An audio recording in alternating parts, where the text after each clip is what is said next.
Advocate general KPK की जानिब से ये दरख्वास्त की गई थी कि ये जो समाअत है नैब तरमीम केस के हवाले से इसे लाइव नशर किया जाए। अब बात कर लेते हैं समाअत के अंदर हुआ क्या और इमरान खान साहब से क्या सवालात हुए और क्या इमरान खान साहब ने उनके जवाब दिए। अस्सलाम वालेकुम नाज़रीन, बात कर लेते हैं नैब तरामीम केस की। नैब तरामीम केस की समाअत जो है वो गुज़िश्ता रोज सुप्रीम कोर्ट के अंदर हुई है और उसमें इमरान खान साहब ने शिरकत की है अपनी वीडियो लिंक के जरिए इस समाअत के अंदर।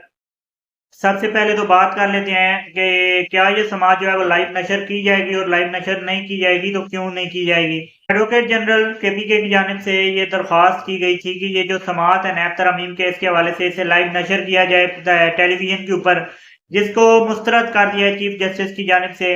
बल्कि जस्टिस अतर मिनुल्लाह जो थे वो तो इस हक में थे कि लाइव जो है वो नशर की जाए ये समाअत जो है, लेकिन इस समाज को लाइव नशर करने के हवाले से मुस्तरद कर दिया गया है। काजी फायजीसा साहब और बहुत से ऐसे जजेस नहीं थे हक में, क्योंकि उनका ख्याल था कि ये पब्लिक इंटरेस्ट की बात नहीं है। मेरे ख्याल से लाइव नशर हो जाती तो ज्यादा बेहतर होता।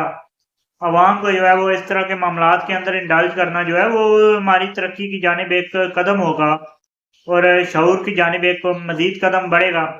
अब बात कर लेते हैं समाअत के अंदर हुआ क्या और इमरान खान साहब से क्या सवालात हुए और क्या इमरान खान साहब ने उनके जवाब दिए। इमरान खान साहब से किस चीज का मुतालबा किया गया और इमरान खान साहब से उनके वकला को मुलाकात की भी इजाजत दे दी गई है, इस पर भी बात करेंगे। इमरान खान साहब से तमाम जो रिकॉर्ड है, जो गुमदित अपीलें की गई हैं कि नैब तरामीम केस के ऊपर जो गुमदित अपीलें हैं, इमरान खान साहब को इस बात का हुक्म दिया गया कि तमाम जो है वो रिकॉर्ड इस केस के हवाले से अदालत में पेश किया जाए और तमाम रिकॉर्ड को जो है वो अदालत के सामने रखा जाए। अब इमरान खान साहब जो है वो इस बात पर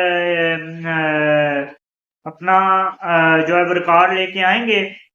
इमरान खान साहब अदालत में वीडियो लिंक के जरिए हुए हैं, पेश हुए हैं, जिसे लाइव नशर नहीं किया गया। आप लोगों को पता है कि इमरान खान साहब को लाइव नशर करने पर पाबंदी आयद है और बेसिक यही वजह हो सकती है इसके पीछे भी कि इमरान खान साहब इस अपील के अंदर जो है वो बराह रास्त शामिल हैं और इस केस के अंदर जो है इमरान खान साहब को भी एक मुद्दई के तौर पे सामने रखा गया और इमरान खान साहब जो है वो अपना मौकफ रखते हैं इस केस के अंदर।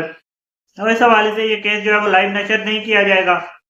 अब आगे बात कर लेते हैं। इमरान खान साहब के जो वकील हैं ख्वाजा आरस, उन्हें इमरान खान साहब से किसी भी वक्त मुलाकात की इजाजत दे दी गई है। बड़ी बात यह है कि इमरान खान साहब से मुलाकात की इजाजत दे दी गई है इमरान खान साहब के वकील को, लेकिन मुलाकात के अंदर ये कहा गया कि एक दो जो उनके वकला हैं वो तो मिल सकते हैं, लेकिन ज्यादा अफराद जो है मुलाकात के अंदर ना शामिल हों। ये नहीं कि 50-60 का जो है वो टोला रह के मुलाकात के लिए चल पड़े इमरान खान साहब से और मुलाकात जो है वो की जाए इमरान खान साहब से। इस तरह से मुलाकात नहीं की जाए तो बेहतर है, ये कहा गया अदालत। एक छोटी सी मुख्तसरन एक और खबर जो है वो आपके साथ शेयर कर लेते हैं आखिर में। डोनाल्ड ट्रंप को सजा दे दी गई है। उनका जो एक केस था करप्शन का, डोनाल्ड ट्रंप को ये सजा जो है वो सुना दी गई है। अमेरिका की तारीख में पहली बार के उनके किसी सदर को जो है वो सजा का मुर्तकब ठहराया गया है और सजा जो है डोनाल्ड ट्रंप साहब को इस करप्शन के केस के अंदर 1 लाख चंद हजार डॉलर का ये करप्शन का केस है, जिसके अंदर डोनाल्ड ट्रंप साहब को सजा सुना दी गई है और फैसला जो है वो चंद दिनों बाद सुनाया जाना है।